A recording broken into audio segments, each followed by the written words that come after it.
Hello everyone, I'm Eszter Vajda. Thanks for joining us and welcome to Hometown Talents and Treasures. Our goal is to introduce you to citizens who in their own unique way contribute to the betterment of society.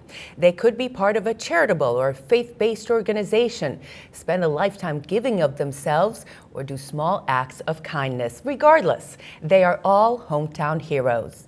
Our guest is Dalia Diaz. Listen to her amazing story. She escaped from Cuba in a 27-foot boat with 43 other men and women and children. That was over 40 years ago. Today, she is the publisher of Rumbo, a Spanish and English newspaper. And through the years, she's also hosted a TV show on Channel 56 that has earned her an Emmy. She also hosts a radio show, and you're part of a number of charitable organizations. Dalia, welcome. Thanks for joining me. That means that my day is not long enough. Well, just take me back 49 years ago in that boat. Amazing story. 43 other people. You were 16. Describe that day. It was a joyful day. It was scary, but to everyone's surprise, when I tell the story, nobody panicked. It was just part of the way of coming to the United States. And your parents said to you, you were 16, and they said to you, Dalia, we are going to go on a boat and we're going to the United States. And you said what? Actually, it was my idea. It was your idea. My mother was hesitant, and my stepfather was the fisherman. He stole the boat in order to take us over. And I was the one insisting, we have to get out of here. I had hopes and dreams, and I wanted to go to school. I couldn't even go to school in Cuba because I was not affiliated with any government organization for the past 2 years, the last 2 years that I lived there. So I wanted to get out. I loved American music. I loved the United States. I wanted to learn English. I had all of those ideas. And that's why we left. So it was scary. Thank goodness it only lasted 22 hours. Wow. In the water, but we were rescued. Overnight? 12 hours after we left, we were rescued by an American tanker, and they brought us to the Miami coast. And that was the beginning of a new life, a good life. So you left because you didn't have the opportunity to get an education. You came to the United States, you got your education. Yeah. I knew that there was more to life. And people in Cuba, what they lack the most is not food or goods, it's the freedom to think. And I have been criticized, you mentioned my newspaper, I have been criticized for allowing people to say some things in my newspaper. I'll be darned if I'm going to tell somebody in this country, no, you cannot write. As long as it is the truth and it's their opinion, they can write anything they want. They're entitled to think anything they want. I do 2 radio shows, one in English and one in Spanish. I've been doing them now for 8 or 9 years. And my guests, they can talk about anything they want. I will not prevent anyone from saying anything, as long as it is the truth. And that's what I knew, even at a young age. I knew that in Cuba, I wasn't able to do. I had to listen to American music quietly at home because the neighbors from the block committee would listen to it and know that I'm not one of them. Nobody can live like that. So even though I was young, I knew better. You brought nothing with you. Is that correct? Or were you able? Oh no, the clothes we had on, that's all. The clothes on your back with 43, so you had to start from the very beginning. How did your parents manage that? By the time we arrived in Miami, things were very much in place. The churches, different organizations, they would donate. The first thing that we did, they took us to a church and we picked up a lot of clothing. And we were able to rent an apartment with the money that the Cuban Refugee Center gave us. And people contributed. It was wonderful the way that in no time at all we had an apartment furnished and we had all the material goods that anybody could need. But there were no jobs. 1963, Miami was just a beach. And my mother and my stepfather went to work in the tomato plantations in Homestead, very far away from Miami, and earning minimum wage was $1.25 an hour. They were being cheated and they were being paid about 70 cents an hour, working long, long days.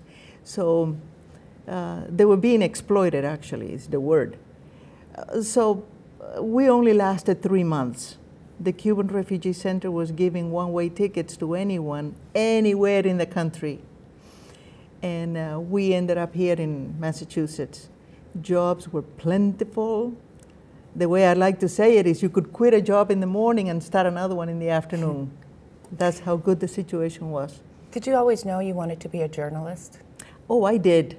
I knew that I liked to write since I was 11 years old.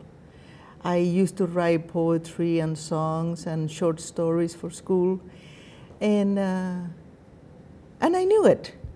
But I blame my mother for not being able to be a good writer today, because she stopped me. She said that nobody can earn a living writing. Take a look at me today.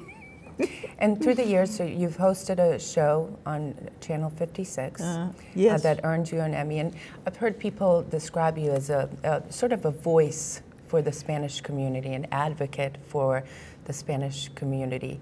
You give them a voice to, through you, get their message out. Oh, that's nice to hear. If anything, I'd like to be a voice for what's right, no matter what group they belong to. I have been an advocate through the TV shows and the radio shows, and I also participate in many other shows during the week. Again, because people call on me as the voice of experience. I have been around for so long, and I have been involved in so many things that when they want to know something, I have a friend that says, if you want to know anything, call Dalia. If you want to make sure that something is true, call Dalia. So it's a good feeling that people have that much confidence in me. How did you establish these networks, and how did you make all these connections? By being involved, by making friends, and by being involved in the right causes. I don't belong to a lot of boards. At this time, I belong to only 2. And the reason for that is because I attend the meetings. I'd like to be responsible. I'd like to participate in committees. I'd like to feel that my contribution is worth of my time, giving of my time. But I do feel faithful to those organizations where I belong to. I have belonged to organizations that I simply quit because I didn't like they were being run. Rather than struggle and try to straighten them out, I said, no, I can't dedicate my time to something like that. What do you think are some of the biggest issues facing the Spanish community today? Lack of understanding on the part of the 2 language groups. For the Latino community, particularly in Lawrence, Lawrence is like a whole different country compared to other cities and towns with large pockets of different language groups. Lawrence is like an entire country. And people can be born and can die in Lawrence without ever needing to learn English. And they can get by. That's not necessarily a good thing. But they have to understand that there is something else beyond. When they finally understand, after they have been here for a while and they're trying and struggling to learn English, because everybody wants to learn English in the long run, everybody has to understand that in order to get ahead in life, you need the language. And the misconception is that Latinos come to Lawrence and they don't want to learn the language. For the same reason that I just told you, you can be born and died without the need of learning it. That doesn't mean that people do. That misconception, putting people into a block like that, is very damaging to our community. The reason that it seems that way to them is because there is always a constant influx of people coming in.